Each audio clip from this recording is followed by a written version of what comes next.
এই যে দলমত সম্পর্কে আল্লাহর কথাটা কত সহজ, যে তোমরা দুই দল, হুয়াল্লাযী খালাকাকুম ফামিনকুম কাফের ওমিনকুম মুমিন, তোমাদেরকে আল্লাহ সৃষ্টি করছেন, তোমরা দুই দল, মুমিন এবং কাফের, এই দুইটা দল, আর কোনো দল নাই। এবং এই দুই দলের ঠিকানা মরার পরে ইল্লিন সিজিন, বিচারের পরে জান্নাত জাহান্নাম।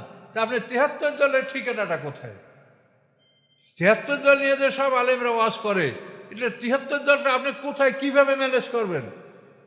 আবার সেটার মধ্যে জটিল কথা হলো যে ওর মধ্যে একটা দল জান্নাতের ৭২টা জাহান্নামী, নাউযুবিল্লাহ। এটা কেমন কথা হয়? এখন একটা দল জান্নাতি, এখন সবাই বলে ওই দল আমরা, সরমনায় পিসা বলে ওই দল আমরা, কি শশীরে পিসা বলে এই দল আমরা, তাবলিগ জামাত বলে এই দল আমরা, জামাত ইসলাম বলে এই দল আমরা।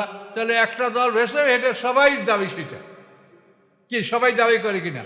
কেউ তো ছাড় দেয় না যেটা আমি না এটা ওইটা, তা বলে কেউ? সবাই কুল্লু হিজবিন বিমা লাদাইহিম ফারিহুন, প্রত্যেকটা দলই তার কাছে যা আছে এটি নিয়ে খুশি। এটা কি সমাধান হইল না গন্ডগোলটা বাঁধলো? বলেন তো, আপনি কাকে বিশ্বাস করবেন? সবাই বলে আমার দল খাঁটি, আমার ছাড়া কারো কথা তোমরা শুনিও না। আর আল্লাহ বলছেন তোমরা দুই দল, মুমিন এবং কাফের। তাহলে এখন দেখেন আল্লাহর এই কথাটা কি হইতেছে, যারা লা ইলাহা ইল্লাল্লাহ বলে এই সব লোকগুলো মুমিন। আল্লাহ রসুল বলছেন যারা লা ইলাহা ইল্লাল্লাহ বলে কোনো পাপের কারণে তাকে কাফের বলিও না। তাহলে লা ইলাহা ইল্লাল্লাহ বলে যে সব মানুষগুলো মুমিন, এই সব মানুষগুলো আমাদের ভাই, এদেরকে আপনি আপন মনে করেন, এদেরকে শিক্ষা দেন, এদের ভুল ত্রুটি বুঝিয়ে বলেন, এই সব মানুষগুলো আমরা ভাই ভাই। কিন্তু আমরা না, হিংসা বিদ্বেষ, আমার দলের কেটা সে অন্য হুজুরের ওয়াজি শুনতে পারবেন না, হ্যাঁ, আমাদের দলের এই হবে লেবাস, এইরকম টুপি হবে, এইরকম জামা হবে, স্কুল ড্রেসের মতো, হ্যাঁ, এগুলো কি? এগুলি সমাজে আমরা চেষ্টা করে যাব, হবে কি হবে না তা আমি বলতে পারছি না। তবে আমি বড় আশাবাদী যে ধীরে ধীরে হলেও আমাদের এই আলোচনা তাফসিরে একটা অ্যাকশন আমরা সমাজে পাচ্ছি।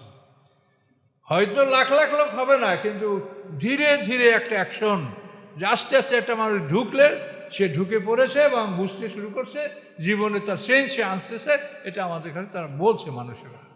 কাজে ধীরে ধীরে হবে। আপনারা ইনশাল্লাহ এই কোরআনের সাথে লেগে থাকেন, ধীরে ধীরে ইনশাল্লাহ হবে। জান্নাতে কম মানুষ যাবে, দোজখেই বেশি লোক যাবে।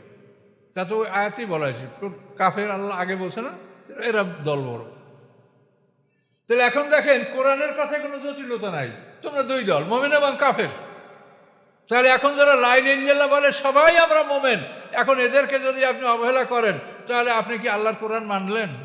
রাসূলের কথা মানলেন? রাসূল বলছে লা ইলাহা ইল্লাল্লাহ বললে কোনো অপরাধের কারণে তুমি কাফের বলিও না।